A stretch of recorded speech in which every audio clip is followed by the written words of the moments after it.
There have been conflicts associated with the menhaden fishery since there has been a menhaden fishery. The forage fish, the small fish, the bottom of the food chain, they're absolutely essential.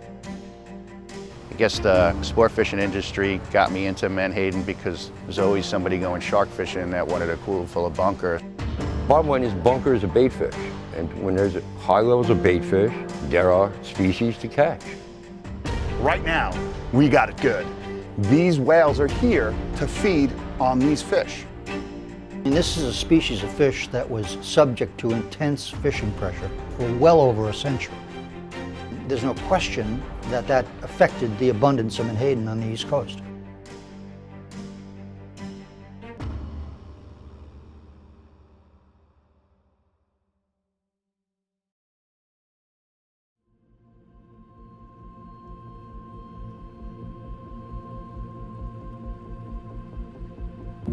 Menhaden fishing has been very important on Long Island since at least the American Revolution.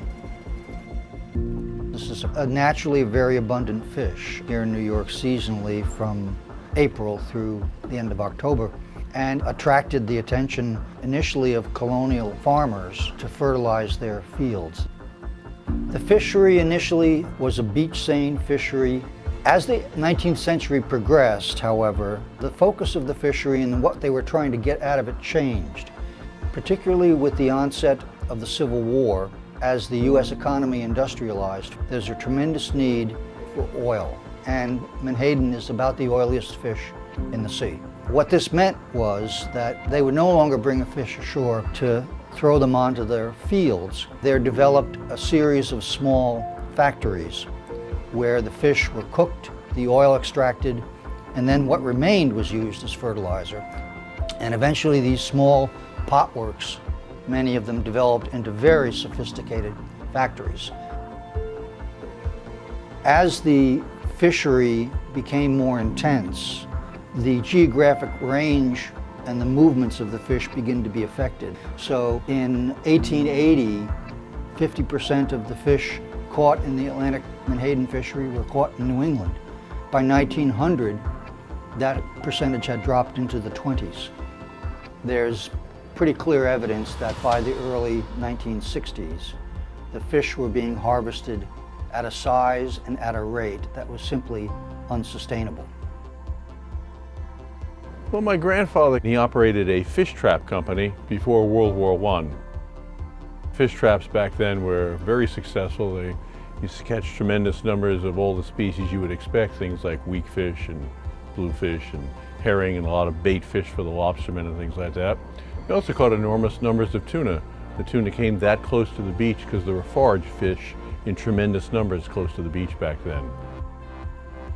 And today the bunker might be the most important fish just for the simple reason it's a great filter feeder. We put way too much nutrients in the bay, so we're really lucky when something like a menhaden can come in and consume some of the phytoplankton and plankton that have taken up that nitrogen.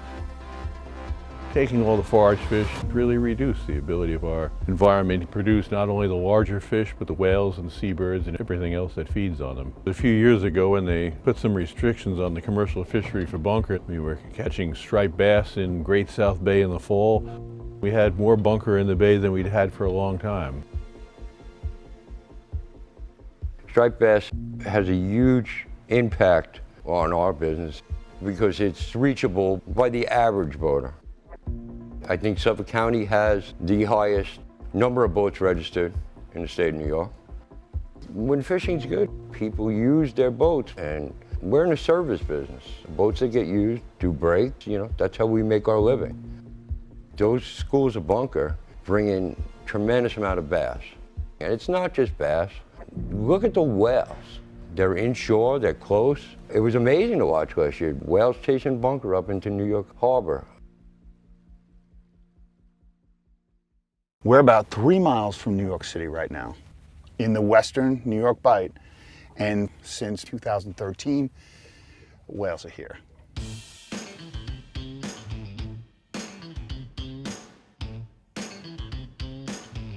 The reason why these whales are here are not for the sights of that city right there, which is beautiful, don't get me wrong.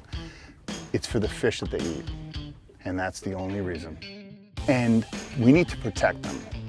We want it to be managed, making sure that our voices are heard and not over-harvest them. It's not just for whale watching. Everything eats menhaden.